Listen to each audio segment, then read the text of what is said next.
शिकायत में आज हम चर्चा कर रहे हैं श्री रामदेव विश्वबंधु से। वो झारखंड में बहुजन और दलित आंदोलन के एक प्रमुख स्तंभ हैं। झारखंड जैसे आदिवासी क्षेत्र में उन्होंने जो है अंबेडकर आंदोलन को मजबूत करने के लिए अपना संघर्ष किया है। आज हम झारखंड के पूरे परिप्रेक्ष्य में यहाँ पर जल जंगल जमीन के सवालों पर, पंचायतों के सवालों पर, भूमि के प्रश्नों पर और जो दलित बहुजन आंदोलन और आदिवासी आंदोलन के समक्ष चुनौतियाँ हैं उस संदर्भ में विस्तार पूर्वक उनसे चर्चा करेंगे। आपका बहुत बहुत स्वागत है। मैं पूछना चाहता हूं कि झारखंड में जो अभी आदिवासी आंदोलन की पूरी धारा के बीच में आपने अंबेडकरवादी आंदोलन को स्थापित करने की कोशिश करी, तो क्यों ऐसा आपका ख्याल आया कि क्या आदिवासी बृहत्तर आंदोलन में अंबेडकरवादी आंदोलन के लिए कोई जगह थी या नहीं? तो बेसिकली मूल रूप से हमें समझना पड़ेगा। झारखंड एक नॉन ब्राह्मणिकल स्टेट, ये हमें समझ हिस्ट्री क्या है, टोटली नॉन ब्राह्मणिकल स्टेट है। ये वर्षों से दलित बहुजन या दलित आदिवासी बहुल एरिया रहा है। और जो आप झारखंड आंदोलन का वो लंबा 100 साल का हिस्ट्री इसका है। तो मरांग गोम के जयपाल सिंह मुंडा बहुत सारा आंदोलन यहाँ पर 100 साल का हिस्ट्री का एक लंबे संघर्ष और शहादत के बाद झारखंड का निर्माण हुआ। झारखंड बनने के पहले हम पत्रकार लोग, कई मित्र लोग सोचने लगे आखिर होगा क्या, झारखंड में बनेगा तो मुक्ति किसे मिलेगी? आदिवासी, किसान, मजदूर, दलित। और झारखंड मूवमेंट में दलित शामिल थे, देश की आज़ादी लड़ाई में दलित शामिल थे, रिकॉग्नाइज नहीं थे। रिकॉग्निशन अलग सवाल है, हम संघर्ष के रिकॉग्निशन नहीं मिलता है।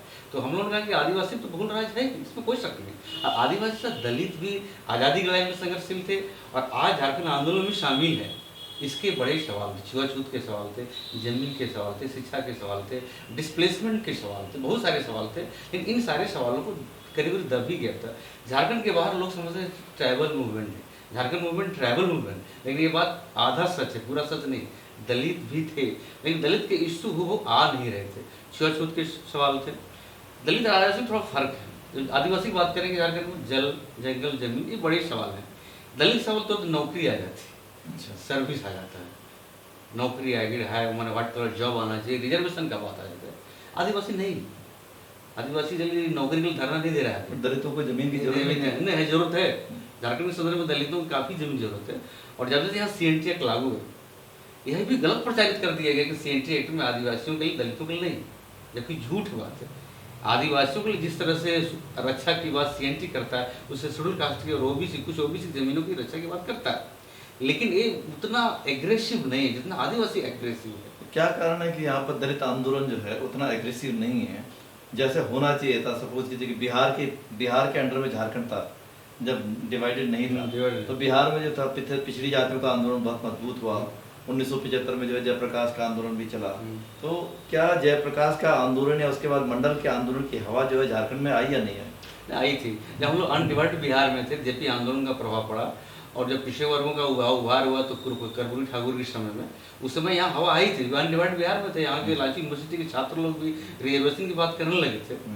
क्योंकि हम लोग बिहार की बात कर रहे थे, झारखंड की बात नहीं कर रहे थे। बिहार में क्योंकि OBC की बात थी, दलित की बात, रिजर्वेशन की बात कर रहे थे, लेकिन मूवमेंट की स्तर पर लोग थे, आइडेंटिटी के स्तर पर नहीं थे। एक पहचान होता है, एक दलित वाला नहीं था, झारखंड मूवमेंट के रूप में था। जेपी आंदोलन का पूरा प्रभाव था यहाँ बहुत सारे लोग थे। भूदान का प्रभाव था, जो विनोबा भावे के भूदान का प्रभाव था, जो आप 53-54 की बात करें।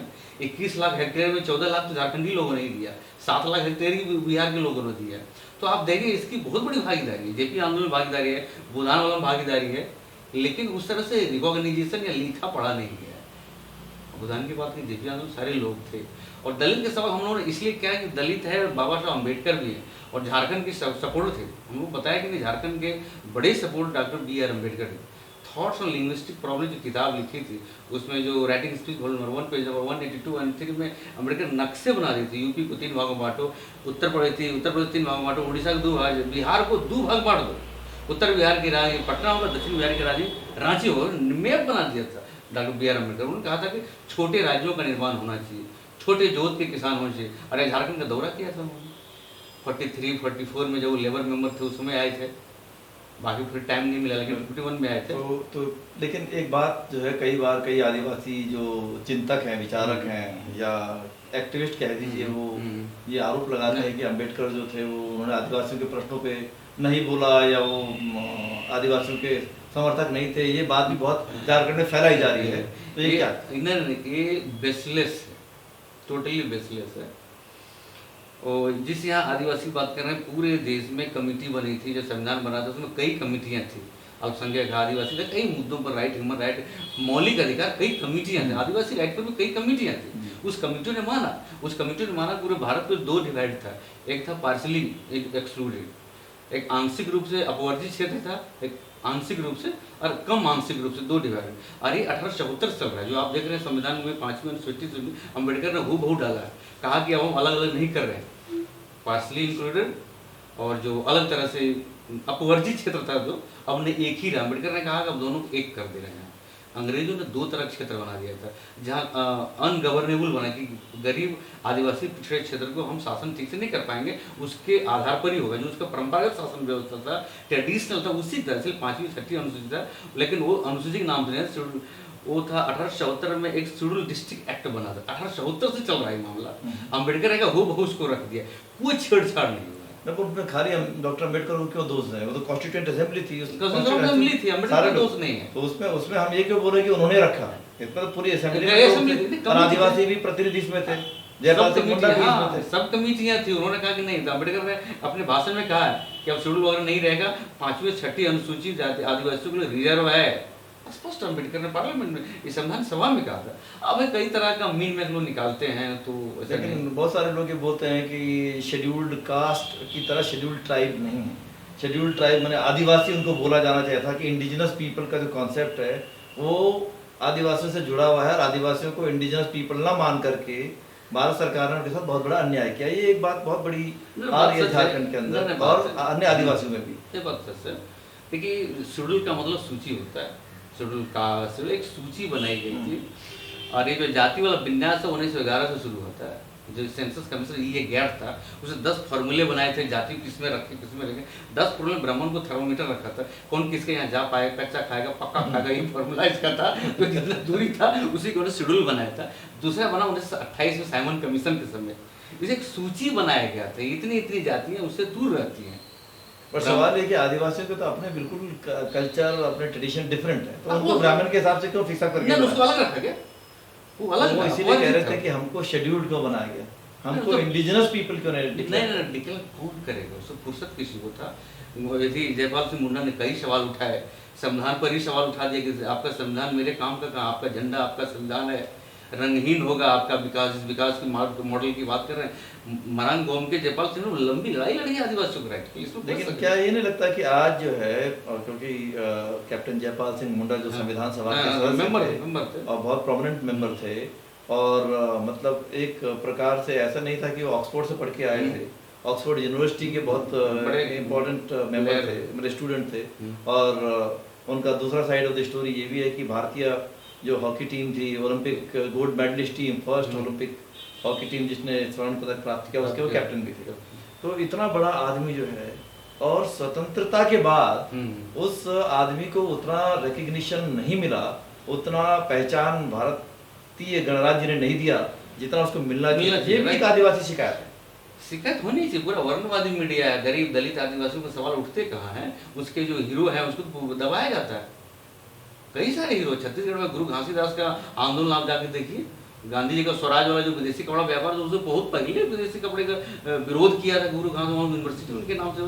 पूरे देश में, आप आंध्र प्रदेश चले जाइए, वहाँ भी आदिवासियों के लेकिन जैसे एक सवाल उठता है कि आज भी जो है, मतलब कई लोग तो ऐसे हैं जो मतलब जैसे जयपाल सिंह मुंडा है, वो बड़े आर्टिकुलेटिव थे, बहुत पढ़े लिखे थे, अपनी बात को रखते थे, काउंटर करते थे क्वेश्चन। तो भारतीय जो मीडिया है, भारतीय जो बुद्धिजीवी हैं, भारतीय जो राजनीतिक दल हैं, उन्होंने कभी भी उनकी महत्ता पे, उनके विचारों को जैसे जाना चाहिए था, क्यों नहीं उसको प्रमोट किया? क्या टाइम नहीं मिला? बहुत सारा एक्चुअली कि इतिहास के झरों के बहुत सारे चीज दबा हुए मामले हैं। टाइम किसको नहीं मिला? ब्राह्मण इतिहासकारों को टाइम नहीं ना, उस समय नहीं। अभी जो पीरियड अभी चल रहा है, एक अवेयरनेस का पीरियड है, अवेयरनेस की। अब जो नए बच्चे आ रहे हैं, इतिहास देख रहे हैं, झारखंड के आंदोलन का इतिहास देने, किसने पार्टिसिपेंट दिया, संविधान सभा क्या बहसें चलती, अब लोग आ रहे हैं, धीरे धीरे बात आएगी। ऐसा अब कोई छिपा नहीं सकता। अम्बेडकर भी छिपे हुए थे, 70 में उनका लिटरेचर, शरद पवार जब मुख्यमंत्री तब उसका लिटरेचर खुला गया, लोग पढ़े, दलित एग्रेसिव, ठीक है। पूरे देश के अंदर आदिवासी सवाल बहुत कम, दलित सवाल आगे है। झारखंड में दलित सवाल कम है, आदिवासी सवाल ज़्यादा है। नहीं, पर- जब उसके लोग जागेंगे, उसके लोग आएंगे। तो ये दो प्रकार की मूवमेंट है देश भर के हाँ, अंदर। कई तरह एक की movement। अम्बेडकरवादी आंदोलन था, एक आदिवासी आंदोलन हाँ था, है। और बल्कि एक तीसरा प्रकार का जो पिछड़ा जातियों का आंदोलन है हाँ, वो भी आ रहा है। तो दलित आंदोलन और आदिवासी आंदोलन में क्या फर्क आप नहीं, देखते फर्क हैं? है, फर्क है, क्या फर्क? बहुत सारा फर्क है। जब आदिवासी की बात आती है तो उससे कई सारे मुद्दे उठते हैं। सबसे पहले लड़ाई जमीन की बढ़ाई है, और जमीन को अलग ढंग से गैर आदिवासी परिभाषित करता है। जमीन झारखंडी समाज आदिवासी लैंड को एसेट नहीं समझता है, हम इसको हेरिटेज समझ, धरोहर पुरखों ने मेरे लिए रखा है, अब मुझे आने वाली पीढ़ियों के लिए रखना। एक दूसरे तरह का इक्वेशन। गैर आदिवासी, गैर झारखंडी इसको एसेट समझता है। इस जमीन की कीमत आज 30 लाख है, कल 30 करोड़ होगा, इस ढंग से आंकता है। आदिवासी समाज इस ढंग से नहीं आंकता, वो कहता है मेरे पुरखों ने मेरे लिए रखा है, और आजीविका का है साधन प्लस एक कल्चर है। जमीन रखना मेरा कल्चर है, आजीविका का साधन। गैर आदिवासी सिर्फ एसेट समझता है। जमीन की लड़ाई यहाँ थी, गैर आदिवासी उसको बिल्कुल समझता है कि ये तो हाँ, कुछ क्या नहीं है? जानते हैं, हाँ, इनको इन्होंने पढ़ा नहीं है। ऐसा। तो क्या एक चीज ये नहीं है कि कहीं हम लोग जो है पढ़ाई और ज्ञान को जो है अंग्रेजी और टाई कोट से मिला के हाँ, देखते ये हैं? है। उसके परंपरागत ज्ञान काफी है, जल जंगल जमीन जड़ी बूटी और ट्रेडिशनल नॉलेज काफी है आदिवासियों के बीच में। आज उसको हमको लगता है कि उसको संग्रहित करने की जरूरत है, कोर्स बनाने की जरूरत है, उसके पास काफी कोर्स है। जड़ी लेकिन बूटी क्या ये नहीं था कि हमारे यहाँ जो अभी नए साहित्यकार भी आ रहे हैं, जो नया तथाकथित ज्ञान का सृजन हो रहा है वो अंग्रेजी साहित्य से हो रहा है, या उसको पढ़ने वाले लोग ये सोच रहे हैं कि जो गाँव में जो आदिवासी थे या जो मतलब जिसको अंग्रेजी नहीं आती है उसको शायद ज्ञान नहीं है, या वो मतलब वो कोई, और ये एक प्रकार की धारणाएं बन चुकी धारणाएं है। बन चुकी है, जो तोड़ना पड़ेगा हम लोग, वो धारणाएं तोड़ना पड़ेगा कि अंग्रेजी ना ही ज़्यादा जानते हैं। ठीक है, अंग्रेजी एक भाषा है, जानकारी चाहिए, होनी चाहिए। अंग्रेजी का विरोध नहीं, भाषा का विरोध नहीं, जानकारी के लिए, ज्ञान के लिए। मतलब ज्ञान का तो भंडार सब जगह पड़ा हुआ है। सब जगह पड़ा क्योंकि हुआ हर है। जगह का ज्ञान अलग अलग किस्म से है। अलग-अलग किस्म भाई से। आदिवासी इलाके में आदिवासी का जो नॉलेज सिस्टम है उसको ज्यादा पता होने आएगा। निश्चित रूप से, जिसको ज़्यादा पता है वर्षों के बीच में, और उसको लेने की जरूरत है, संग्रह करने की जरूरत है, कोर्स बनाने की जरूरत है, जो संभव नहीं हो पा रहा। क्या कारण है, क्यों नहीं संभव हो रहा? आप तो इतने देश भर में जाते हैं, आप दलित आंदोलन के साथी भी रहे हैं, आप पिछड़ी जातियों के आंदोलन से भी जुड़े रहे, मंडल कमीशन से जुड़े रहे, मंडल के बाद की एक आंधी चली और फिर जो है वो टुर्र फुस हो गई। बहुत समय बाद आप देख रहे हैं कि अभी जो मंडल वाली जो असर है वो बिल्कुल नीचे स्तर पे है। क्या लगता है आपको, क्यों ऐसा हो रहा है? ऐसा होगा, मंडल का कमंडल ने कर दिया है, कमंडल ने अभी उसका कमर तोड़ दिया है, मंडल वालों का कमंडल तोड़ दिया है। लेकिन इसको जो है वो विश्वनाथ प्रताप सिंह हाँ, जब उन्होंने बीपी ने काम किया किया ऐसा है ना। तो वो एक बात बोले कि भाई मैंने जो है वो गोल मार दिया, हाँ। गोल मारने में मेरी टांग टूट गई लेकिन गोल मैंने मार दिया। तो उनका ये कहना था कि एक समय ऐसा आएगा जब कमंडल वाले मंडल का जाप करेंगे। सही तो आप इसको कैसे, किस सेंस में देख रहे हैं? ना देखिए, जब जिसमें अब कमंडल वाले मंडल का जाप कर रहे हैं या मंडल वालों को उन्होंने चुपचाप जो है अपने अंदर घुसा के ध्वस्त कर दिया, क्या चीज से? नहीं, पहले इसको एनालिसिस करना पड़ेगा। मंडल 1 आ गया 92 में, वीपी सिंह के जमाने में, वो रिजर्वेशन एक जॉब था। 2006 में मंडल 2 आया अर्जुन सिंह के समय में, ये दोनों राजपूत बिरादरी के थे और ओबीसी को उठाने के लिए काफी काम किया लोगों ने। हाई रिजर्वेशन की बात अर्जुन सिंह ने किया 2006 में। मंडल 2 हो गया। मंडल 3 यदि आएगा, मंडल 3 वो लैंड इश्यू पर होगा। मंडल कमीशन में स्पष्ट लिखा हुआ है कि भूमि का वितरण होना चाहिए, भूमि का वितरण, लेकिन इस पर कोई नहीं बोलेगा क्योंकि बड़े जो अपर लेयर और ओबीसी के पास काफी जमीनें हैं, वो बात नहीं करेंगे। मंडल 3 की बात होनी चाहिए। तो आपने कहा कि साहब मंडल 1 आया, मंडल 2 आया, एजुकेशन में हायर एजुकेशन में आया, और मंडल 3 जो है वो लैंड लैंड इश्यू रिफॉर्म होना आ चाहिए। सकता है। वो तो मंडल 3 क्यों होना चाहिए, तो मंडल 1 होना चाहिए था। मंडल 1 एक करके तो आएगा। सवाल इस चीज का है कि लैंड रिफॉर्म तो सबके एजेंडा में होना ही है। सबके जन, लेकिन ये हमारे जो लीडर है वो भी ईमानदार नहीं, सत्ता के लिए आगे परिवार को आगे बढ़ाया, सामाजिक न्याय की धारा बंद रखे। इसलिए डॉक्टर लोहिया की बात सही है, उन्होंने कहा था पिछड़ावाद में अहीरवाद का खतरा है।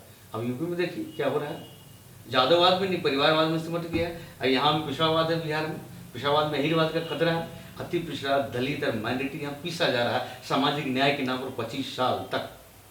लेकिन ये जो आपने कहा कि बड़ी मछली छोटी मछली को खाती है, ये जो है मंडल कमीशन की रिपोर्ट में भी एलान नायक साहब ने लिखा। हाँ, नहीं उससे भी नहीं किया। नायक साहब ने जो है इस माना रिपोर्ट था का प्रोटेस्ट कर दिया प्रोटेस्ट कर दिया। कि भाई ये रिपोर्ट में जो है वो 14% और 13% पे इसको 14 या 16 जो भी उनका था, भाई एक तरफ जो है वो कृषि कृषिवादी जातियां होनी चाहिए, और दूसरी तरफ जो कामकाजी आर्टिजन कम्युनिटी होनी चाहिए। खेतिहर मजदूर है, खेतिहर मजदूर है, बुनकर बुनकर है, है। आपका कामकाजी जो भी मजदूर है।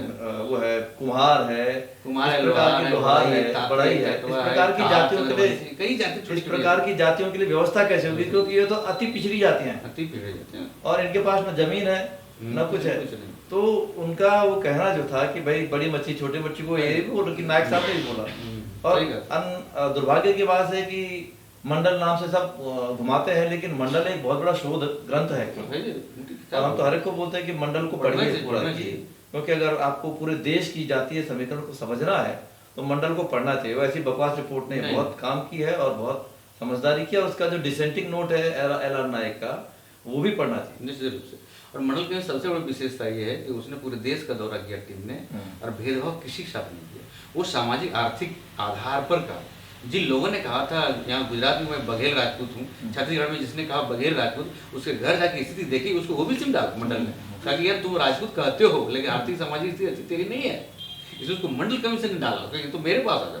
मंडल ओबीसी में बघेल राजपूत, शंकर सिंह बघेला कांग्रेस का बड़ा नेता गुजरात का ओबीसी में, आपके छत्तीसगढ़ कई बघेला है, कर्नाटक कई जिलों के जो ब्राह्मण है वो ओबीसी में।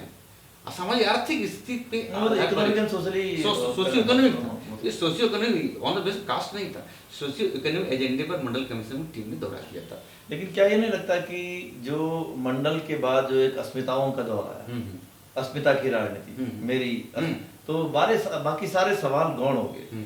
लेकिन हमेशा एक फेज होता है, अस्मिता की राजनीति का भी एक फेज होता है राइट कि भाई आज इतने साल तक लालू जी ने कहा कि भाई मैं पिछड़ा हूँ, मेरे को आज तक किसी ने खाने नहीं दिया, मिश्रा दुबे 24 चपट चौपट कर गए।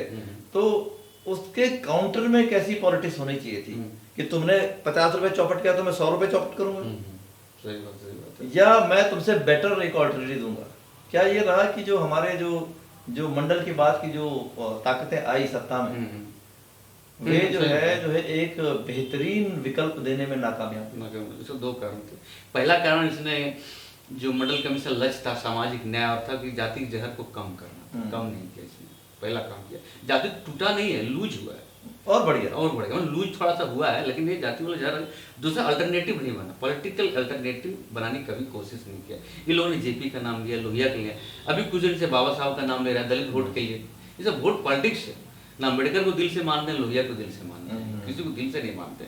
गांधी को दिल में दीवार में भी जगह दिया है लोग, दिल में दीवार में जगह देता है लोग ये लोग ये करते रहते हैं। इन लोगों की वोट पॉलिटिक्स है, सामाजिक न्याय दूर दूर का बात नहीं है। सामाजिक न्याय एक छद्म पॉलिटिक्स आज तक हो गया। मैं उनसे पूछता हूँ 25 साल ओबीसी मंडल का राज हुआ, 80% सवर्णों का कब्जा हर जगह बिहार में अभी भी है। अभी भी पिछले साल सर्वे जो हुआ था उसमें कहा कि media, judiciary, financial institute, NGO सारे में 80% सवर्णों का इस पे इसका क्या कारण है? मतलब इस पे ये नहीं लगता है कि जो जैसे पेरियार ने दक्षिण भारत में आंदोलन किया, तो पेरियार का एक ही काम नहीं था, वो कोई चिल्लाया नहीं, रिजर्वेशन की बात जरूर की, लेकिन इसके साथ साथ जो है वैकल्पिक चीजें, विकल्प दिया उन्होंने। इसलिए विकल्प नहीं दिया। विकल्प बने कि विकल्प का मतलब ये नहीं कि जबरदस्ती बैठाना है, विकल्प मतलब कि we are better than you. हाँ, बेटर देन यू, हमारे पास में तुमसे अच्छी संस्कृति है, हमारे पास में तुमसे अच्छा फिलोसफी है, द्रविड़ कल्चर बनाया, द्रविड़ कल्चर, तो पेरियार कल्चर को पूरे दिखाया, दुनिया के सामने दिखाया। और मीडिया था उनके पास में अपना, उनके पास में अपने यूनिवर्सिटीज आ गए, अपने बच्चे पढ़ के आ गए। तो क्या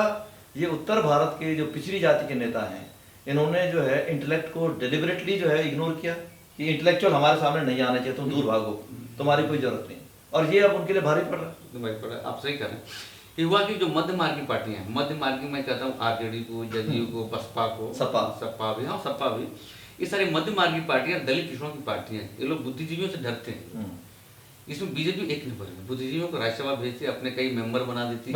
बुद्धिजीवी नहीं है उनके बुद्धिजीवी, ब्राह्मण बुद्धिजीवी, ब्राह्मणवादी बुद्धिजीवी, वो अपना बुद्धिजीवी नहीं बोलता। बुद्धिजीवी जो समाज के लिए सबके लिए काम करता है, लेकिन संघीय बुद्धिजीवी जो है वो ब्राह्मणवादी बुद्धिजीवी, जो भी अपनी जगह देता है, इस जगह दूर रखता है।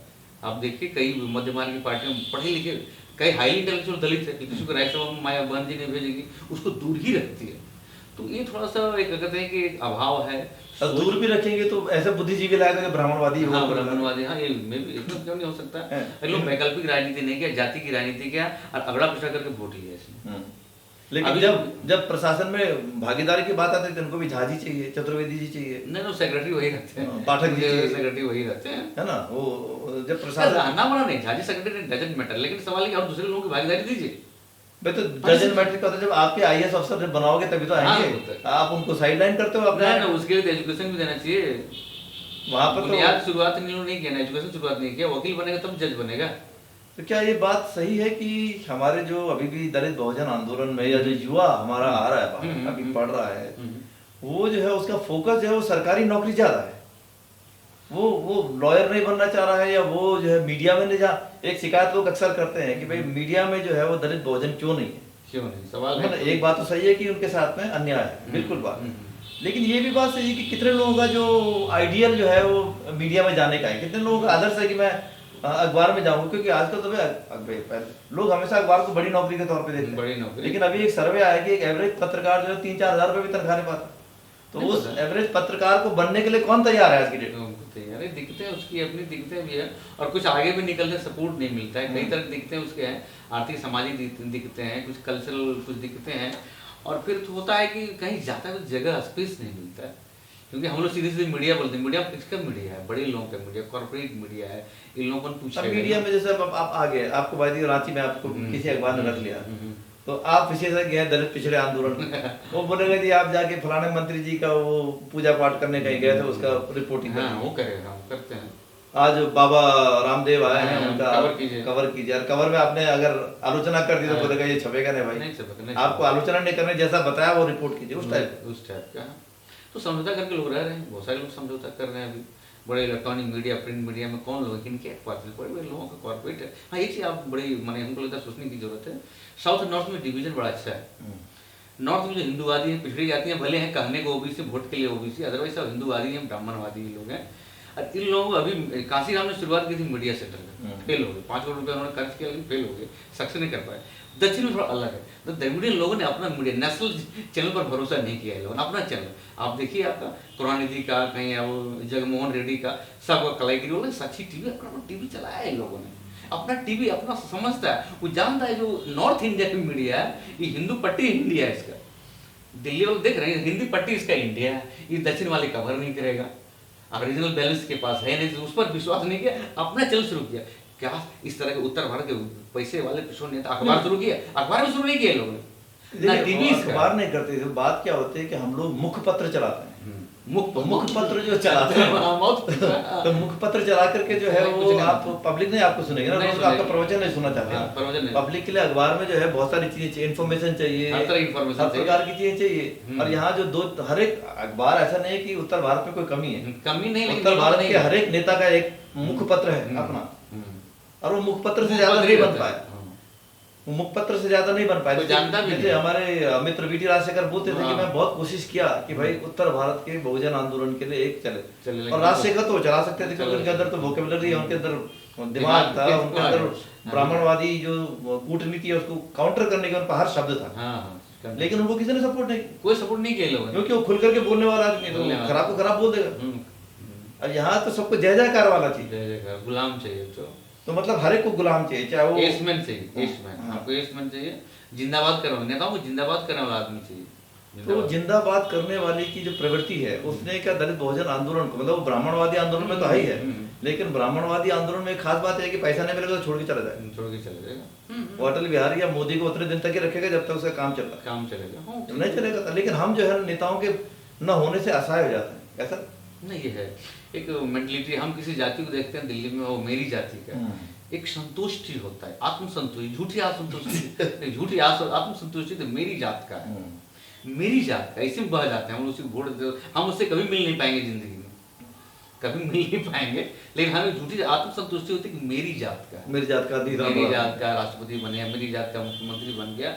इस आत्मसंतुष्टि में हम अपने मूवमेंट को कमजोर करते जा रहे हैं, हम वैचारिक लाइन, आइडियोलॉजिकल लाइन कभी देने की कोशिश नहीं की। देखिए अस्मिता की राजनीति तो है, लेकिन उसमें विचार का अगर विचार का नहीं डालेगा तो नहीं होगा, कोई फायदा नहीं हो सकता। ये विचार की राजनीति, अम्बेडकर थे, फुले थे, लोहिया, विचार की राजनीति का, विचार जरूरी है। अम्बेडकर ने कहा था ऊंचे जात को हम भी रखेंगे, जो 6 नंबर 51 को अम्बेडकर जात छोड़ के आएगा ना, हाँ आना पड़ेगा, बोले थे प्रोग्रेसिव लोगों को हम रखेंगे और दलित पिछड़े अल्पसंख्यक लोगों की राजनीतिक वृक्ष बनाएंगे, उस वृक्ष में हमें अपने छाया से दूर रखा है। विचार की राजनीति भी। हाँ, हमने कहा कि हर चीज का एक सीमा होती है। हाँ तो अस्मितावादी राजनीति का भी एक सीमा है, कहाँ तक आप जाइएगा। थोड़ी दूर तक हम जाएंगे, पहचान लोग बन जाती है किसी एक विषय पर, उसके बाद फिर अलायंस की जरूरत पड़ेगी एक बृहद लार्जर पॉलिटिक्स में। लार्जर पॉलिटिक्स तभी समझ जब आइडियोलॉजिकल पुट देना पड़ेगा। आइडियोलॉजिकल पुट अभी नहीं दे रहे, जाके पैसे में जातीय और परिवारवाद में फंस गया, पिछड़ी जातियाँ हो गई। दूसरा एक जो वीकनेस है इंडियन सोसाइटी का, वो है किसी को आइकॉन बना देता है पहले, आइकॉन महान आदमी, महानायक चाहिए। महानायक चाहिए, फिर हम उससे ज्यादा उस महानायक मूर्ति से अपेक्षा करने लगते हैं। उसने इस विषय पर क्या बोला, उसने इस विषय पर क्या बोला, मतलब इसलिए वो क्यों कोई नहीं गलत कहा? नहीं कह सकता, वो कोई गलत नहीं कह सकता। हमारा इतना माने गिरे हुए हम लोग हैं। गांधी खड़ा कीजिए, गांधी से हर चीज अपेक्षा करने लगते हैं। गांधी ने ये नहीं कहा, गांधी को नहीं, अम्बेडकर खड़ा कीजिए, फिर उसको पूछिए आपने ये नहीं कहा, आपने किया, ये हमारी तो ये क्यों किया, ऐसा क्यों किया, ऐसा क्यों नहीं, इस पर ही आपने क्या कहा। ये एक व्यक्ति से इतनी अपेक्षा क्यों कर डालते हैं? ना, पर ये भी सोचने की जरूरत है कि कोई भी पॉलिटिकल व्यक्ति जो है अपने समय में कोई डिसीजन लेता है, डिसीजन लेता है, उस समय के अनुसार लेता है। उस समय अगर कोई आंदोलन चल रहा है तो उसने कोई उसके निर्णय अनुसार लिया लेता होगा, है। उस समय की नीति होती है, नीति होता है, उस समय तय होता है। उस समय तय होता है, वो एन मोमेंट की चीज उस है। समय प्रेजेंट सिचुएशन क्या था, तात्कालिक कंटेम्प्रेरी, तो उस समय के अनुसार निर्णय लिया जाता है। बिल्कुल, अब वो निर्णय 24 जिंदगी उसमें भर ब्रिटिश एम्पायर था, राजे रजवाड़े थे, उस समय डिसीजन लोगों ने लिया। अब अभी तुलना की 2017 से, यहाँ से तीर मारिएगा वहाँ, ये कैसे चलेगा? तो हम उससे अपेक्षा कर लेंगे कि ये नहीं कहा, वो नहीं कहा। आपने यहाँ अम्बेडकरवादी आंदोलन के लिए काफी प्रयास किए, काफी प्रयास आप में लिखा, कई चीजें लिखा, आप अम्बेडकर अखबारों में लिखते भी रहे, हाँ, और आप लिखते साथ में जो है वो गांधीवादी आंदोलन से भी जुड़े रहे, तो ऐसा कैसे? नहीं, एक्चुअली ये अंतर्द्वंद कैसे आपने नहीं, किसी को पढ़ना बुरा नहीं है। एक धार्मिक आदमी भी जब कुरान भी पढ़ता है, गीता भी पढ़ता है, तो हम लोग हर चीज को पढ़ते हैं। गांधी को मैं पढ़ा, काफी पढ़ा, इसमें कोई शक नहीं। दूसरी बात है कि जब आप किसी को आलोचना करना हो, स्वस्थ आलोचना, तो उसको पहले पढ़िए। अम्बेडकर की आलोचना हो रही, बिना पढ़े हो रही। अम्बेडकर की आलोचना संभव है, लेकिन पढ़ के कीजिए। बगैर पढ़े आलोचना गलत हो जाता है। कहाँ तीर मारिएगा?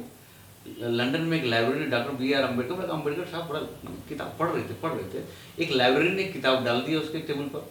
उस किताब का नाम था क्रिटिक्स ऑफ बुद्धा। अम्बेडकर ने लाइब्रेरियन को बोला, ये किताब उसी को देना जिसने बुद्ध को पढ़ा होगा। जो बुद्ध को नहीं पढ़ा, उसको पहली किताब ही पढ़ लेगा तो बुद्ध के बारे में अलग तरह की छवि बना लेगा दिमाग में वो। मैं कहता हूँ अम्बेडकर की आलोचना संभव है, कोई दिक्कत नहीं है, लेकिन वो पढ़ के करेगा। तो इसलिए मैंने गांधी पढ़ा कि आलोचना संभव है। वैसे अम्बेडकर को भी पढ़ा क्यों किया? नहीं, जरूर अम्बेडकर पढ़ना पड़ेगा हमको। नहीं, क्या ऐसा नहीं लगता कि आज की डेट में चाहे अम्बेडकर हो, चाहे गांधी हो, चाहे भगत सिंह हो, चाहे फूले हो, चाहे पेरियार हो, किसी के भी हम जो है वो कंस्ट्रक्टिव क्रिटिसिज्म नहीं कर सकते, आलोचना पर कोई क्योंकि नहीं, उनके समर्थक या भक्त जो भी है, हर एक के, मैं एक ही का बात नहीं कर रहा हूँ, आज की डेट पे जो है हम सीधे सीधे हमलावर मुद्रा में आ जा रहे ये हैं। गलत है। इसको कहते हैं कि लोकतांत्रिक लोग नहीं है तो हमला कर देते हैं। पॉजिटिव क्रिटिसिज्म, कोई आलोचना से परे नहीं है रावत जी, कोई नहीं परे है, हम भी आप भी नहीं।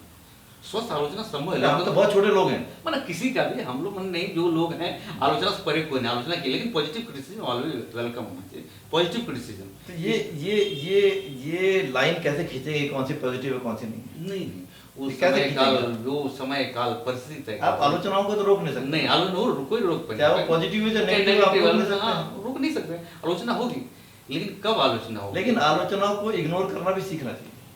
हाँ, वो तो एक दौर है, मतलब दौर इसलिए है। कि क्योंकि आलोचनाएं होंगी आपके, आप जिस समय जब बहुत सामाजिक आंदोलनों में होते हैं, लेखक होते हैं, जनता में लिखते हैं, आपके अगर 90 आपके समर्थक हैं, चाहने वाले हैं, तो 10-5 ऐसे भी होंगे जिसको आपके लिखने से चोट पड़ रही होगी, तो आपका दुश्मन बनेगा। 10-5 क्या 20 भी होंगे, 20 विरोधी तो- होंगे, विरोधी और होंगे, आजकल कोई दिक्कत नहीं। अस्मिताओं की राजनीति का एक सबसे बड़ी दुखद बात यही हुई, क्योंकि अस्मिताएं मोटी मोटी नहीं है, मोटी- ये दलित अस्मिता हो, ये पिछड़ी अस्मिता हो, या आदिवासी अस्मिताएं जाति बेस्ड हो।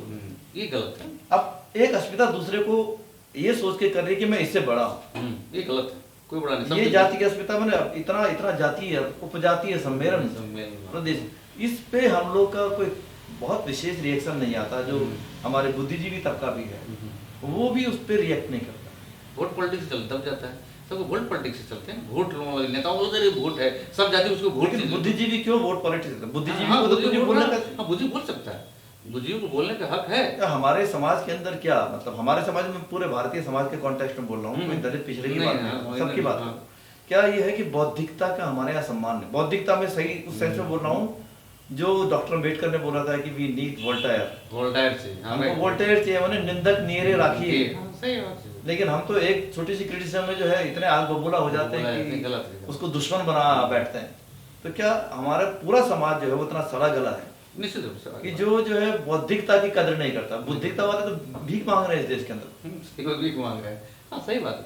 दूसरी बात है कि सोसाइटी भी डाइवर्स सोसाइटी, अलग तरह कल्चर है और अभी भी एजुकेशन ग्राउंडिंग नहीं हुआ है, एजुकेशन ग्राउंडिंग नहीं हुआ है, मतलब नीचे तक नहीं मतलब एजुकेशन में आप देखिए कि कोई व्यक्ति अपने को ये नहीं बोलना चाहता कि मैं एक लेखक बनूंगा नहीं बनना या मैं एक बुद्धिजीवी बनूंगा। नहीं बनना। उससे अगर आप आइडल मॉडल मांगे तो उसको लाल बत्ती की गाड़ी का सपना है। हाँ।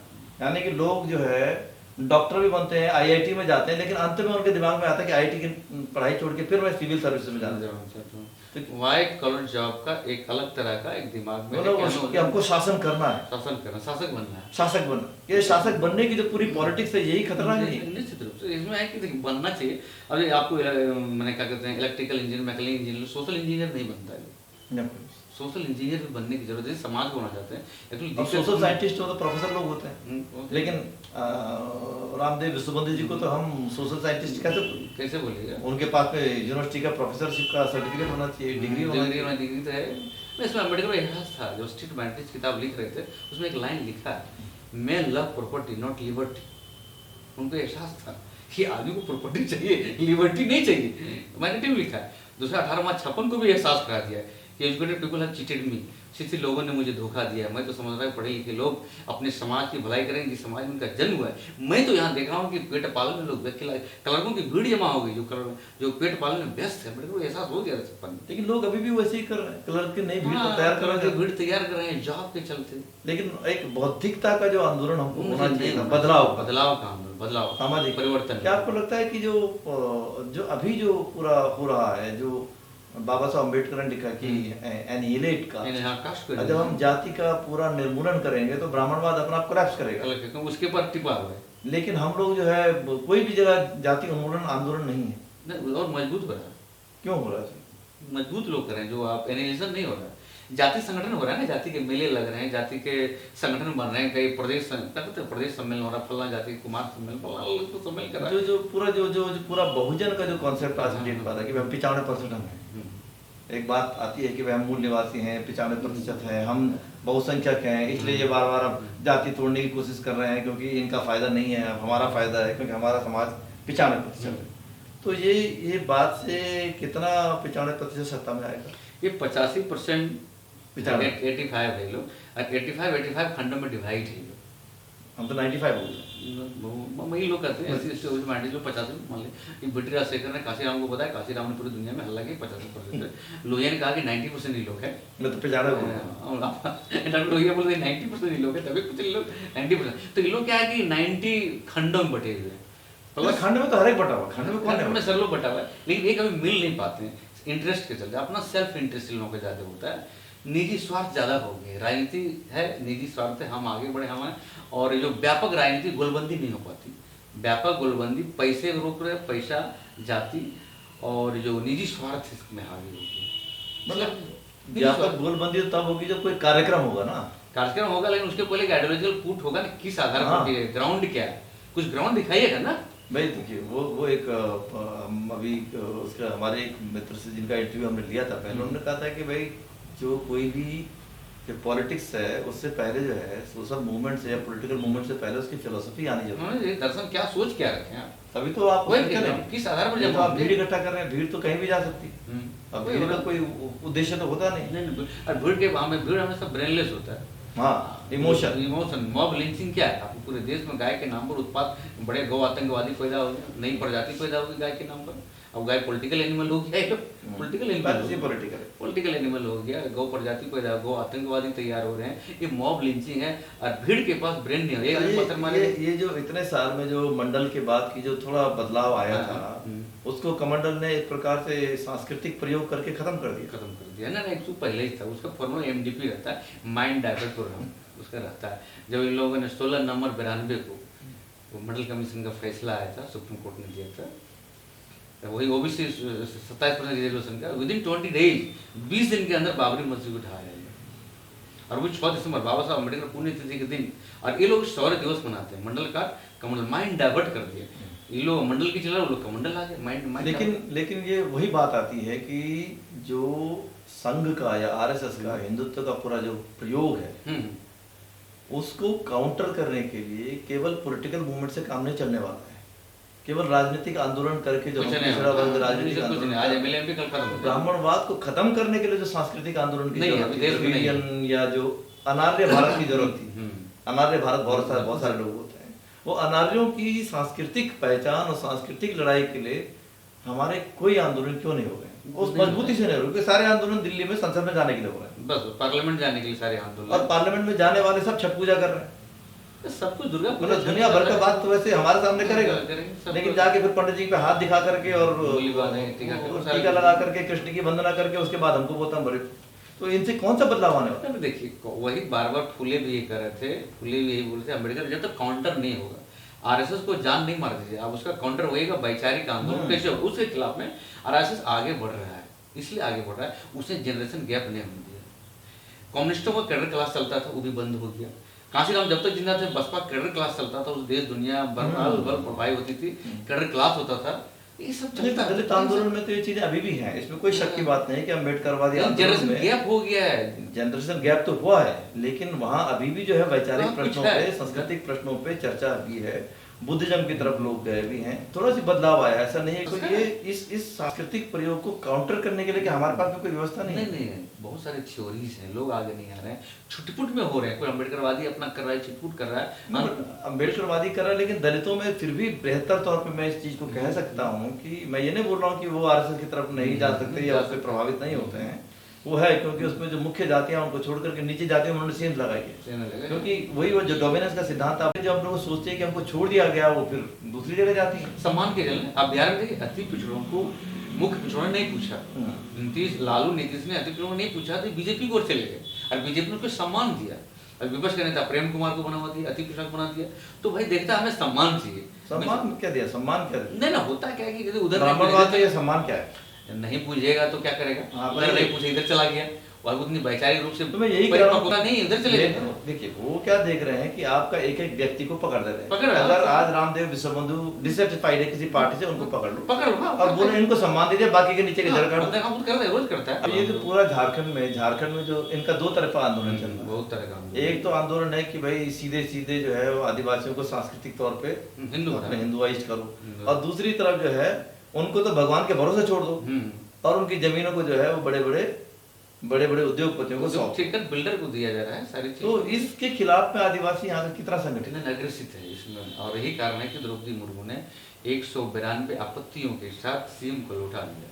तो झारखंड का जो पहली बार जो ये आंदोलन जो आदिवासियों ने अपनी अस्मिता और अपनी जमीन बचाने की जो लड़ाई की लेकर, वो आंदोलन जो है एक प्रकार से बहुत पहली बार हुआ कि कम से कम इस सरकार को जो है घुटने टेकने पड़े एक बेहतर आंदोलन के चलते।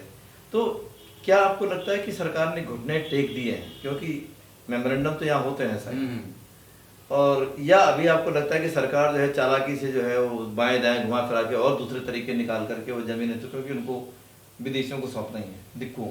इसमें ये है कि एंटी ग्रेविटी की बात करते हैं, एक्चुअली ये चालान लोग हैं लोग। झारखंड में एग्रेसिव है झारखंड में। अच्छा, आपको पता है 107 एमओयू यहाँ किया, अर्जुन मुंडा ने भी किया, सारे लोगों ने किया, सबने किया, किसी पार्टी का नाम लेना, जो भी पार्टी यहाँ आई सत्ता में झारखंड में एमओयू किया, जमीन पर आया ही नहीं, एक दो मुश्किल से आ पाया, इसलिए पाया कि विरोध जमकर विरोध था। रोड पर महिलाएं बच्चे तक राजभवन में बैठा हुआ है, वहाँ धरना दे रहा है, मैंने गोद में बच्ची को ले लेकर के रांची आ रही है अपनी जमीन बचाने के लिए, ये बड़ी थाती है।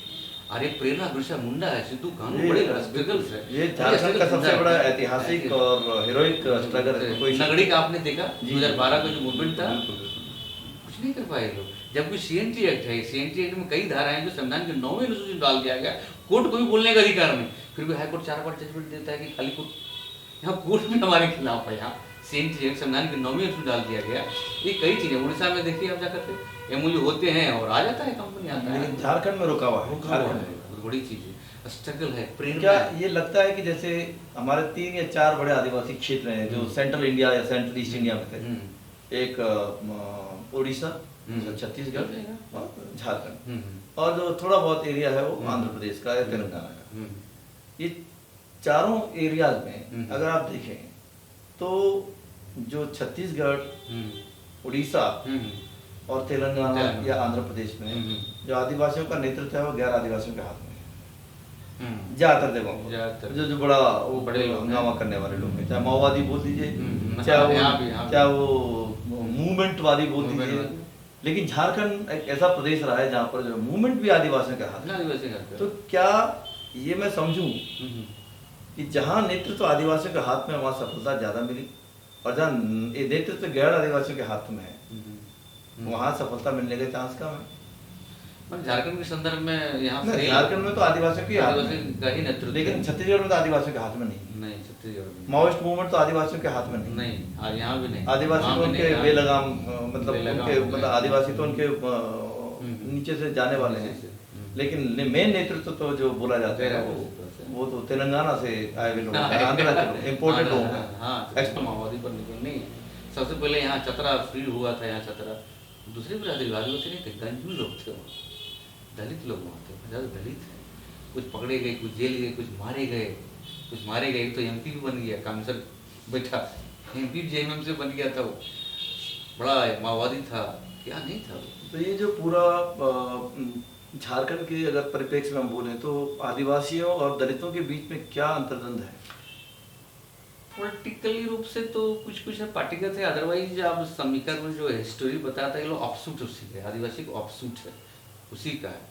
क्योंकि 1931 के बाद उससे पहले कई जातियाँ आदिवासी थी। तूरी आज शेड्यूल कास्ट में, तूरी, बौरी, घासी, ये सारे शेड्यूल ट्राइब में था पहले, बाद में उनको बाद में गए हुए। आपके यहाँ कुर्मी भी आदिवासी था, घटवार भी, खतौरी था जहाँ हम लोग गए थे, ये अभी अति पिछड़ी जाति में खतौरी, लेकिन पहले एसटी में था ये लोग। 56 तक लोग सरकारी सुविधा लिए, बाद में राजनीतिक कारणों से इनको कहीं ओबीसी डाल दिया गया, कहीं एससी में बन गया, एससी में बन गया। एक ही मिलते जुलते कल्चर एक ही तरह के झारखंडी, एक झारखंडी कल्चरल यूनिट है जो रामदयाल मुंडा ये क्या कारण है कि कुछ जातियों को ओबीसी में डाल दिया? जैसे कोल है, हमारे यहाँ कोल शेड्यूल कास्ट है, यहाँ यूपी में, वहाँ एमपी में शेड्यूल ट्राइब है, एक लाइन क्रॉस करके, बॉर्डर क्रॉस करके, ये क्या? नहीं, इसका ही स्टेट स्पेसिफिक है, स्टेट स्पेसिफिक ही माना है सरकार ने। स्टेट स्पेसिफिक क्या? यूपी में एक जिले में एक आदिवासी, दूसरे में हाँ, अरे मेरे यहाँ कोल जमाने से आदिवासी, कोल जमाने से आदिवासी, लेकिन उसको संघर्ष करना पड़ा। 2003 में कोल को घुसाया गया, 2003 में झारखंड के कोल को आदिवासी दर्जा मिलता है, जबकि झारखंड बना है 2000 में। तो संघर्ष लोगों ने किया, पर यहाँ ट्रैवल रिसर्च इंस्टीट्यूट स्टडी करके सरकार को रिपोर्ट देता है कोल आदिवासी, कोल आदिवासी दिया, रिपोर्ट तो है, तभी वहाँ गया, पार्लियामेंट ने अनुमोदन करता है, फिर राष्ट्रपति का आदेश जारी होता है, प्रक्रिया चलता है। और है कुछ कल्चरल चीजें हैं, हमारे यहाँ का अलग है, उसके यहाँ का अलग है। तो कोल एक मेरे यहाँ हाँ ट्रेडिशन है, कोल तो हमारे यूपी में भी एक कोल तो मेरे यहाँ भी कोल है, और उसको शेड्यूल कास्ट हाँ, माना कर दिया कुछ राजनीतिक कारणों से, कुछ कारणों से लोग कर दिया। आप देखिए बंगाल से नेपाल तक लोहार शेड्यूल कास्ट है। ये मानना था कि जो सेंट्रल इंडिया है और सेंट्रल ईस्ट इंडिया है, यहाँ पर जो जल जंगल जमीन की जो खास करके जंगल के संसाधनों पर जो जिस प्रकार से बड़ी बड़ी कंपनियों का जो है वो अतिक्रमण या कब्जा होने की कोशिश हो रही है और सरकार के प्रयास है, उसके विरुद्ध में जो आदिवासी संघर्ष है झारखंड में, छत्तीसगढ़ में, उड़ीसा में, उसमें जो है दो जगह ज़्यादा हमको दिखाई देता है माओवादी इन्फ्लुएंस, वो उड़ीसा में और छत्तीसगढ़ में। झारखंड में जो स्वतंत्र आदिवासी आंदोलन है वो ज़्यादा मजबूत दिखाई दिया है, और उसकी परिणति ये भी हुई कि झारखंड के आदिवासियों ने संघर्ष के बाद जो है एक पूरी सरकार को हिलाया भी है। यहाँ पर एमओयू शायद साइन हुए, लेकिन उन पे काम बहुत कम हुआ है। क्यों ऐसा नजर आता है? अरे इतिहास संघर्ष से भरा हुआ, झारखंड का जो हिस्ट्री है संघर्ष से भरा हुआ। स्ट्रगल था ब्रिटिश सत्ता के खिलाफ, नहीं लोग आपको पता भी होगा, पूरे भारत में पहली बार आदिवासियों ने ब्रिटिश सत्ता को चुनौती दिया था कि हम आपके विदेशी या बाहरी सत्ता को स्वीकार नहीं करेंगे। पूरा हिस्ट्री में इंडिया गई, आदिवासियों का संघर्ष किया था, बाहरी सत्ता को हम स्वीकार नहीं करेंगे। दिक्कू लोग, दिक्कू हमारा दुश्मन नहीं, दिक्कत पैदा कर रहे हो। हमने बाहरी लोगों को दुश्मन नहीं माना, कभी नहीं दुश्मन नहीं माना, इतना माना कि तुम दिक्कत करने वाले हो, हमारी संस्कृति को तोड़ रहे हो। और हमारा जो सिस्टम है, गवर्निंग सिस्टम, जो ट्रेडिशनल सिस्टम है, स्वशासी व्यवस्था हमारी थी, जल जंगल जमीन, प्राकृतिक परिवार, सामुदायिक चेतना थी, उसको तुम बाहर के लोग आकर के हमारी संस्कृति को नष्ट कर जमीन भी लूट रहे हो। जमीन की लड़ाई थी, संस्कृति, सिद्धू कानून लड़ाई संस्कृति बचाने की लड़ाई थी, बिरसा मुंडा लड़ाई जमीन की लड़ाई थी। जो बाहर के लोग आ रहे हैं टैक्स भर रहे हैं हमारी जमीन पर, हमारी जमीन पर हमको टैक्स देना पड़ रहा है। ये जमीन सिंह बोंगा की देन है, प्रकृति का देन है, सूरज भगवान का देन है, मतलब अपना आदिवासी जो कल्चर है उसका देन है। आप बाहर से आके यहाँ टैक्स क्यों मांगते हैं? आप होते कौन है टैक्स मांगते? ये जमीन मेरा है, शासन मेरा होगा, एक पहाड़ भी मेरा है, इसको हम लोग मरांगबुरु बोलते हैं, मरांगबुड़ा पहाड़, जड़ी बूटी वहीं मिलती है, गाय भी हमारी वहीं चरती है। तो जो पूरे कल्चरल चीज़ों का अटैक भी था, संसाधनों पर दोहन के सवाल थे, ये 2-3 बड़े सवाल थे, इसलिए यहाँ के लोग लड़ा। और बिरसा मुंडा प्रेरणा था, बिरसा मुंडा बहुत बड़ा प्रेरणा, इधर सिद्धू कानून संस्थान जहाँ पर गए थे तो ये लंबी लड़ाई थी, इसीलिए 107 MOU में एक दूसरे जमीन पर आया, कुछ अभी भी लड़ाइयाँ चल रही। उसके अभी आपने CNT देखा, राज्यपाल ने जो रिटर्न बैक कर दिया, ये आदिवासियों को संघर्ष का ही परिणाम है। दूसरी बात जमीन की बात आएंगे तो यहाँ अभी सरकार ने फिर बदमाशी शुरू कर दिया, लैंड बैंक की बात किया। सरकार की लैंड संबंध जितनी पॉलिसी है, यहाँ के आदिवासियों के, दलितों के या मूल निवासियों की जमीन को हड़पने की साजिश है। 2011 का जो इन्होंने पॉलिसी बनाई, इंडस्ट्रियल पॉलिसी, उसमें एक चीज़ डाल दिया है, ये सरप्लस लैंड की बात किया है। ये बहुत बड़ी चीज़ सरप्लस लैंड। सरप्लस लैंड का मतलब होता है कि जो कंपनियों को 6000 एकड़ चाहिए तो 27,000 एकड़ कवर कर लिए, बोकारो ने ज़्यादा एकड़ कर लिया, टाटा ने ज़्यादा एकड़, HEC ने ज़्यादा सरप्लस लैंड कर लिया।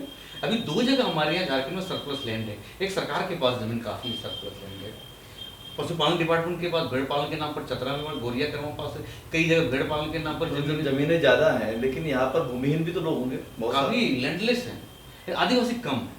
नहीं, आदिवासी तो जंगल में थे ही, हाँ, जंगल में जो दलित और जो अति पिछड़े हैं, वो लैंडलेस हैं, वो लैंडलेस हैं। तो उनको कभी सरकार की ओर से कोई योजना बनी, कोई कार्यक्रम बना कि जिसमें भूमिहीनों को जमीन मिलनी चाहिए? नहीं, उसमें ये था, यहाँ झारखंडी समुदाय भूमिहीन 47 के पहले नहीं था कोई भी। अच्छा। SC ST OBC कोई भी जाति खाने भर जमीन हो जाता था 47 के पहले। 47 के बाद जो स्थिति इतनी बदली, औने पौने दामी लोगों की जमीन हड़प लिया लोगों ने, दलित भूमिहीन हो गए। सिंटेक्स में दलित के जमीन की सुरक्षा है, दलितों को भी मालूम नहीं था।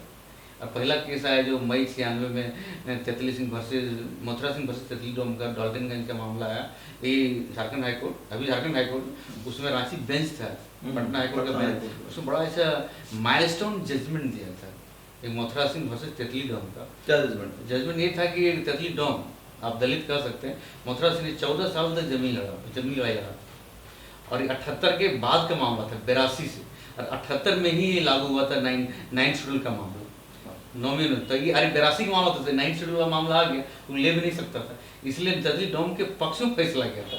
तो इस जजमेंट का प्रचार नहीं हुआ, जो समता जजमेंट की तरह आप कर सकते हैं, माइलस्टोन जजमेंट था कि दलित का जमीन दूसरा कैसे ले सकता है, तो बड़े सवाल थे इसमें।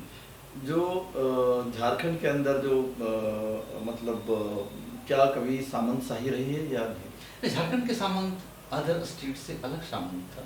हमारे यहाँ जो झारखंडी राजा थे कॉमन मैन की तरह रहते थे, मतलब कोई आदिवासी सामंत नहीं, लेकिन बाहर से आकर यहाँ सामंत आए, और यहाँ लोकल भी थे, ऐसी बात नहीं, लेकिन वो सामंत दिखते नहीं थे। अच्छा। झारखंडी कल्चर बड़ा दूसरे तरह का है। यहाँ जो भूमिहार भी रह गए ऊंचे जाति भी झारखंडी बन गए हैं, हमारे यहाँ सब झारखंडी टाइप। इसीलिए जब रामदयाल मुंडा वगैरह से पूछा गया केंद्र सरकार से, ये 80 का दौर है, 87 की स्थिति है, कि आप किस आधार पर मांग रहे हैं झारखंड, आधार क्या है?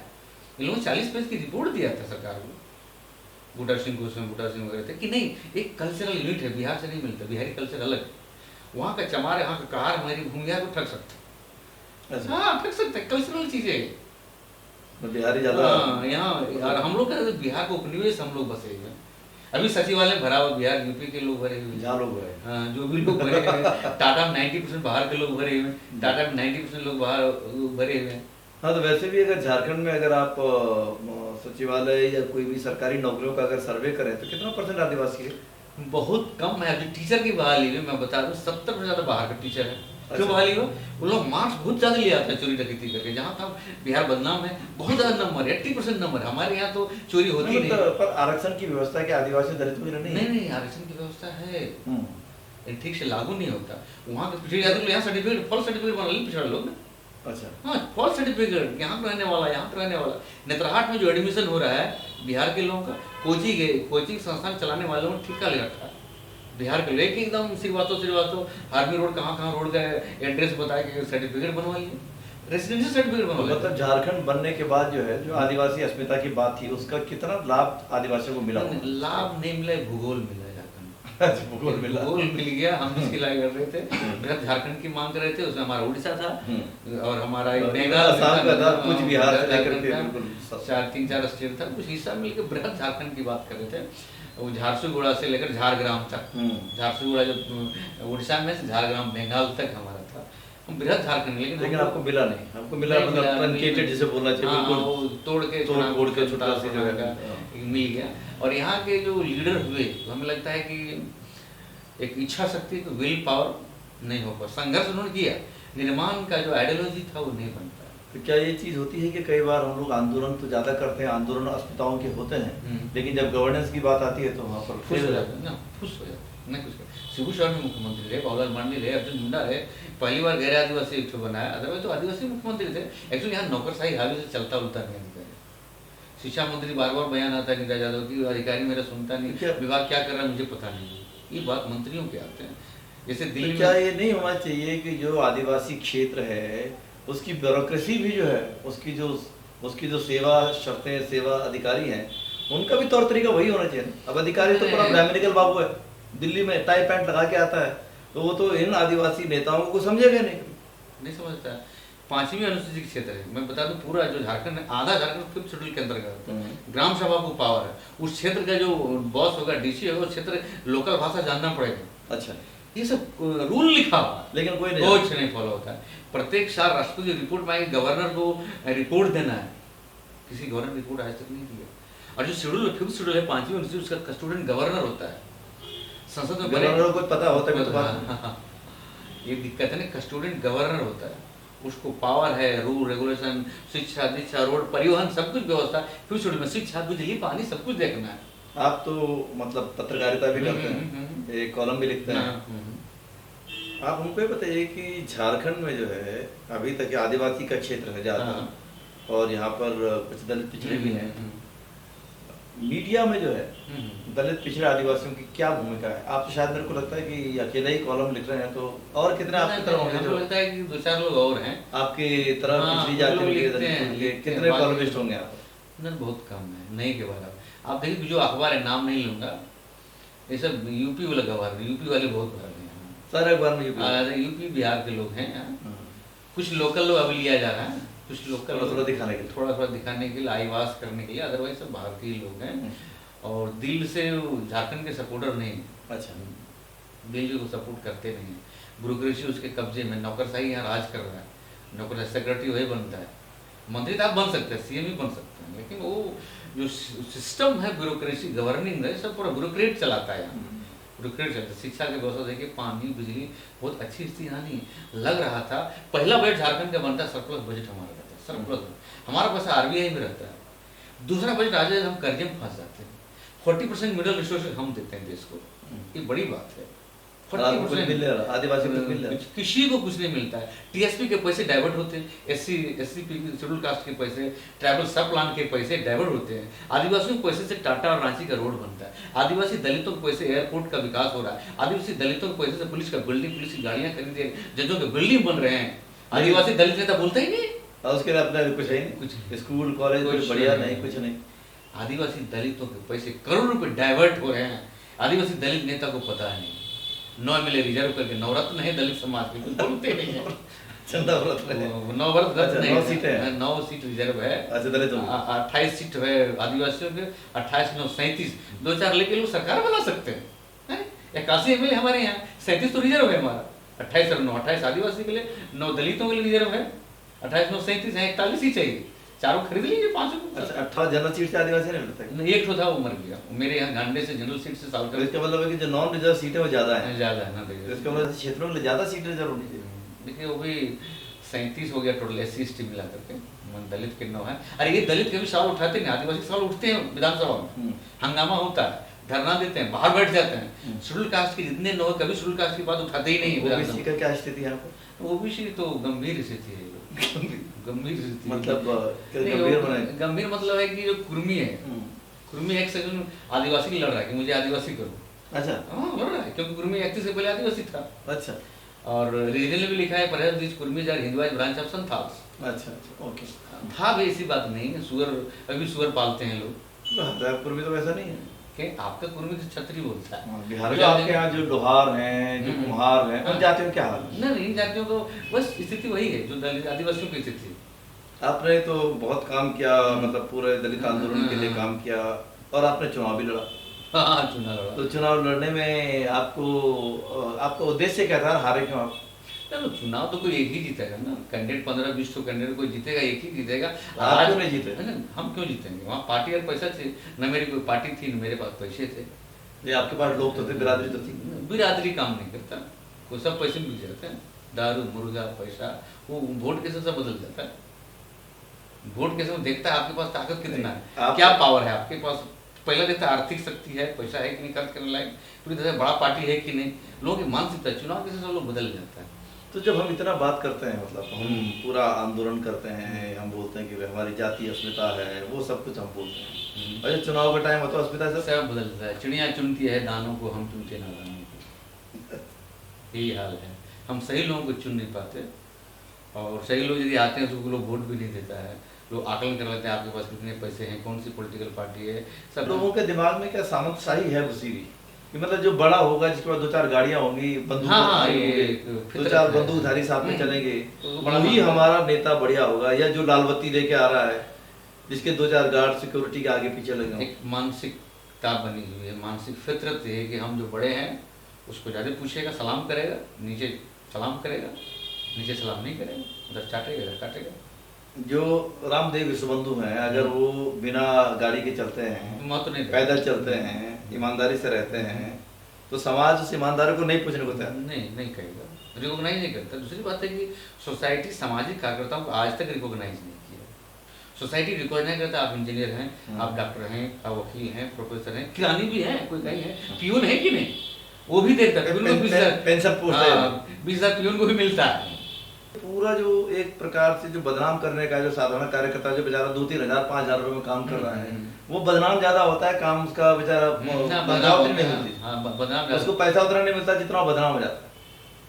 क्या कारण है? बदनामी ग्राफ और बढ़ गया 2011 से, जब से अन्ना ने आंदोलन शुरू किया था। अन्ना खुद जो है पैसे में बैठा था, लाखों रुपए उसे फंड मिलते रहे, वाटर सेट के पैसे मिल रहे हैं सरकार से पैसे डाले गाँव। केजरीवाल मुख्यमंत्री बन गया पैसे के बल पे, तो पैसे। लेकिन जो कार्यकर्ता गांव में है, जिसको बेचारा 1 लाख रुपए का साल भर का उसका बजट नहीं है, वो बदनाम होता है। वो बदनाम होता है कि तूने ज्यादा पैसे खा लिए, उनको विदेशी मिल गया, विदेशी पैसा मिल गया, वो परिवार नहीं चला पाता। आज की तारीख में सामाजिक कार्यकर्ता अपने बच्चे को शिक्षा नहीं दे पा रहा है। बच्चों से सुनना पड़ रहा है कि भाई हमको पैदा क्यों किया, क्या किया, नहीं बोल क्या ऐसा फालतू काम कर रहे हैं, दूसरा काम हम क्यों कर रहे हैं, ये सामाजिक काम क्या होता है, और कुछ मिलते नहीं इसमें क्यों काम कर रहे हैं। दूसरा काम थी जॉब का, ताकि हम भी किसी को बता सके हमारे पापा ये हैं। पूरी सोसाइटी मार्केट ओरिएंटेड हो रहा है। दो चीज़ की बड़ी लड़ाई हम लोगों को लड़ना पड़ेगा। पहली लड़ाई मनु, दूसरा मार्केट। लड़ाई मनु और मार्केट के खिलाफ होनी चाहिए। मनु में कास्ट सिस्टम, दूसरा मार्केट के खिलाफ। मार्केट गाँव में घुस गया है, तो जो बाहरीकरण का दौर है, मार्केट है, हम हर चीज़ों को मार्केट से तौलते हैं। हम उसको बुद्धि नहीं देते, उसकी योग्यता की क्षमता की पूछ उसके पैसे से वजन करते। मतलब आपकी योग्यता आपके पैसे से, आपके जेब में कितना पैसा है, वजन भारी है यहाँ तक बोलेगा। आपकी योग्यता क्या है, आप विद्वान है, खूब जानते हैं, देश दुनिया घूमते हैं, डजंट मैटर। ये समाज आपके पास गाड़ी कितनी है, बैंक बैलेंस कितना है, आपका बच्चा कौन से कॉलेज में पढ़ रहा है। सही बात है। अम्बेडकर ने कहा था, अम्बेडकर ने इसी जो कहा था, जो समाज बुद्धिजीवी पैदा नहीं करेगा वो समाज खोखला रहेगा। जो समाज बुद्धिजीवी इज्जत नहीं करेगा समाज खोखला हो जाएगा। लेकिन बुद्धिजीवी का मतलब केवल अंग्रेजी दान नहीं, बुद्धिजीवी मतलब बुद्धिजीवी केवल यूनिवर्सिटी में पढ़े नहीं, वो बुद्धिजीवी नहीं, पीएचडी डिग्री के नहीं, वो डिग्री आगे डिग्री है। बहुत से पीएचडी वालों में देखता हूँ। नहीं, मैं इसीलिए मैंने कहा कि जो एक बहुत सारे ऐसे लोग थे जिनके पास कोई सोफिस्टिकेटेड भाषा नहीं थी, जिनके पास कोई बड़ी डिग्री नहीं थी, लेकिन वो जमीन में काम करते करते मर गया, आराम होते हुए हो गया। लेकिन लोग ये स्वीकार करने, क्योंकि वो कहीं ना कहीं हमारे दिमाग में जो सामंती सोच है कि बड़े लोग, बड़ी बुद्धि, बड़ी डिग्री, कई लोग तो डिग्री के चक्कर में 50-50 डिग्री लेते हैं और कुछ कर नहीं पाते। करेंगे क्या डिग्री में उसकी चिंता रहती तो करेगा, तो पढ़ेगा नहीं भाई। अगर आपकी 50 डिग्रियां तो समाज के किस काम आ रही है, कोई काम नहीं। लाइब्रेरी कहीं पढ़ी रही तो विज्ञान के काम है, समाज के काम है, या किसी साहित्य काम है, किसी काम नहीं। सही बात है, दिखते हैं। हमें नहीं परेशानी की डिग्री किसकी ज्यादा है कम है, लेकिन मैं एक ये सवाल था कि एक आम कार्यकर्ता जो एक गांव में है, छोटे कस्बे में है, जो सुबह शाम सीधे उसका संघर्ष है, उसके लिए जो है धरने की बैठने की जगह भी नहीं है। जगह भी दिल्ली में तो जंतर मंतर है, है। तो फोटो वोटो हम खींच लेते हैं कि भाई देखिए धरने पे बैठे हैं, लेकिन गांव में तो पुलिस वाला लाठी मार देगा और फोटो खींचने का मौका भी नहीं मिलेगा। जब तक आपकी बात जाएगी तब तक पता अधूरा होके चलेंगे। जैसे कई इलाकों की बात कई इलाकों में तो अभी ये दिखते हैं। और झारखंड में जमीन के बड़े सवाल हैं, जमीन है, सरप्लस लैंड है, भूटान की जमीन है, सीएनटी के सवाल है, कई तरह के। अभी तो लैंड बैंक की बात कर रहे हैं, सर डाइवर्स कंट्री में रह रहे हैं, इसमें एक थ्योरी नहीं चला। वो तो नहीं चला, ये कोई भी थ्योरी, मेरा मतलब किसी थ्योरी नहीं चला। एक पत्थर मारिएगा तो कुछ काम नहीं, एक जगह जाएगा दूसरी जगह फैल जाएगा, गलत हो जाएगा, कोई एक थ्योरी नहीं चलेगा। तो लालू का पॉलिटिक्स अलग है, वो अपने पिछड़ों की बात करता है, बुद्धिस्ट की भी बात करता है, बुद्धिस्ट कई मीटिंग में भी बराबर उद्घाटन वगैरह। लेकिन ये दौर 90-95 का दौर है, 5 साल का। पोथी पत्रा जलाओ, शुगर चलाने वाले हाथ मोड़ो, ये सब बहुत अच्छा क्रांतिकारी था। लोगों ने यहाँ तक कह दिया था कि ये नेक्स्ट बुद्धा। और ये चरवाहा विद्यालय फॉर्मूला लालू यादव ने लगाया था, उसको यूनेस्को ने सम्मानित किया था, वो बड़ा अच्छा काम है चरवाहा विद्यालय, लेकिन सब खत्म हो गया, सब डस्टबिन में फेंक दिया गया। यानी कि सन 90 का चारू लाला जो था, वो लालू जो था वो ज्यादा रेडिकल था। और सन 2012 तक आते 96 फंसा ना, 96-97 के बाद भगवान याद आ गया। इसको ईश्वर है, मंदिर मस्जिद सब पंडित जी आ गए पूजा करने, पंडित जी बराबर आते हैं पूजा करने के लिए। तो कहीं ना कहीं पर जो है हमारे जो बहुजन समाज के ज्यादातर लोग हैं वो केवल इसको पॉलिटिकल बैटल के तौर पे देख रहे हैं, पॉलिटिकल सांस्कृतिक बैटल के तौर पे। सांस्कृतिक है ही नहीं, कल्चरल कहीं नहीं। तो अगर कल्चरल काउंटर कल्चर नहीं हम पैदा करेंगे तो हम शायद जो है ब्राह्मणवाद के खिलाफ लड़ाई लड़ नहीं जी सकते। ये जो मूर्ति पूजा पाठ, भूत भात, कई चीजें हैं, भूत है, पिशाच है, डायन है, भूत है। अभी लोग देवघर जा रहे हैं सावन महीना, ये क्या है? इसको हम लोग कहते हैं पत्थर पर पानी पटाने वहाँ क्यों जा रहे हो? किसान खेती का समय भी अपने खेत में पानी पटाओ, खेती करो, लेकिन वहाँ जाएंगे। मारवाड़ी भी तो हिंदू क्यों नहीं जाता? वो हमारे लिए कपड़े बेचता है, वो कांवड़ बेचता है, वो अपने नहीं जाता। मारवाड़ी कभी नहीं जाता है, मारवाड़ी हिंदू नहीं है क्या? अपने छोटे भाई को भेज देगा, कभी किसी को भेज देगा। ब्राह्मण वहाँ मीट खाता है, लहसुन प्याज भी नहीं कुछ खाता। हम लोग पूरा हिंदू बन गए, मेरा छोड़ देगा पूरा। क्यों? इसका कारण है, दुनिया का इतिहास बताता है कि रूल बनाने का अधिकार सिर्फ शासकों को है, शासक जातियों को, सरकार को है रूल बनाने का, सही लोग करने का, फुल गुलाम लोग फॉलो कर रहे हैं। हम लोग गुलाम है ना, इस देश के हम लोग मेंटली स्लेव्स हैं, मानसिक रूप से गुलाम है। उसको नियम उसने बनाया है, हम लोग पालन करते हैं। तो नियम सही गलत क्या है निर्णय करने का अधिकार सत्ता को है, हमको निर्णय करने का अधिकार नहीं। तो फाइनल क्वेश्चन पूछना चाहता हूँ कि आप बोले कि निर्णय सत्ता लोग ही करते हैं, सत्ता लोग। तो ये जो बदलाव आएगा, अगर क्या आपको लगता है कि बदलाव आएगा? पहला सवाल। पहला बदलाव आने की संभावना है। कब आएगा? जब अम्बेडकर प्लस फूले के थॉट यदि आएंगे, रेडिकल रूप में आएंगे, पूजा के रूप में नहीं। मूर्ति बना दी अम्बेडकर का, जो अम्बेडकर करते तो उसे नहीं, आरएसएस वही कर रहा है, भगवान बनने की कोशिश कर रहा है। तो ये यदि आएगा फिर अम्बेडकर ध्वस्त हो जाएंगे, फिर अम्बेडकर भगवान बन जाएंगे, तब नहीं। तो कुछ आ सकता है, कुछ राज्यों में होगा, कुछ प्रयास होंगे, 100% की संभावना कम। राजनीतिक परिवर्तन ज्यादा महत्वपूर्ण है या सांस्कृतिक परिवर्तन? क्यों भाई? आप जिसका विरोध करते हैं उसका स्टडी कीजिए। हम लोग आरएसएस वो जो सांस्कृतिक परिवर्तन है आपकी दृष्टि में वो ज्यादा महत्वपूर्ण, बहुत ज्यादा पॉलिटिकल से ज्यादा। राजनीतिक परिवर्तन अस्थायी कुछ नहीं है। आज आप हैं, कल है, सत्ता आती रहती है, परिवर्तन पॉलिटिकल आज हम है, कल आएगा, आज बीजेपी है। इसलिए मैं कह रहा हूँ बीजेपी से क्या खतरा है? BJP political as a political party मुझे खतरा नहीं दिखता है, एज ए पॉलिटिकल पार्टी मुझे खतरा नहीं दिखता है। खतरा आरएसएस और सांस्कृतिक फांसीवाद, उसको कहते हैं कल्चरल फांसीवाद, जो आने वाली पीढ़ियों को जहर दे रहा है, हिंदुत्व का जो जहर दे रहा है, इससे मुझे खतरा है। पॉलिटिकल पार्टी आज है, कल उसको हरा के भगा देंगे। लेकिन ये जो कर रहा है, आप देखो 1925 से लग रहा है, पॉलिटिकल तो नहीं था। सरस्वती शिशु मंदिर है, विद्यार्थी परिषद है, लेकिन इस सांस्कृतिक संस्था के खिलाफ में चलो आज तो बीजेपी तो 3 साल में सत्ता में आया, लेकिन इतने साल से काम कर रहा है, किसी पार्टी ने इस पे कोई एक्शन नहीं किया। जबकि भारत में सब प्रकार की पार्टियां हैं, सेक्युलर कांग्रेस भी है, जनता वामपंथी है, किसी ने कोई एक्शन नहीं किया। किसी ने किया तो काहे को नहीं किया? क्या लगता है? नहीं, उसने वो लगा कि हमें सिर्फ एमएलए एमपी बनना है, सिर्फ एमएलए एमपी बनना है। आज हम बनेंगे, कल तो देखा जाएगा, कल क्या होगा देखा जाएगा। और आरएसएस ने 2030-2035 वो दूरदृष्टि है, उसका आज जो काम कर रहा है उसका रिजल्ट 10 साल बाद देखना चाहता है। 1990 साल के बाद दिल्ली में पूर्ण बहुमत से कमल खिलता है, इसका एक कम बड़ा बात नहीं है, इसको हमें समझना पड़ेगा। और उसके एक ने एनसिलिस ऑर्गेनाइजेशन मोर देन 60 हाँ। वो एनसीसी संगठन है। आप गो का अलग रक्षा मंत्री रक्षा वहाँ दिया, विद्यार्थियों का अलग, वाहिनी दुर्गा वाहिनी बना, सब अलग अलग करके हिंदुआ जी फूट दे रहा है। मुसलमानों में संगठन उसका राष्ट्रीय मुस्लिम मंच बनाकर काम कर रहा है, हर जगह चला गया। सिखों में है, सिख लोग विरोध भी कर रहे हैं, सिखों में आरएसएस चला गया, महिलाओं में महिलाओं हाँ, मुक्त कई जगह वो चला गया है। और कल्चरल कर रहा है, पॉलिटिकल नहीं बात करता है।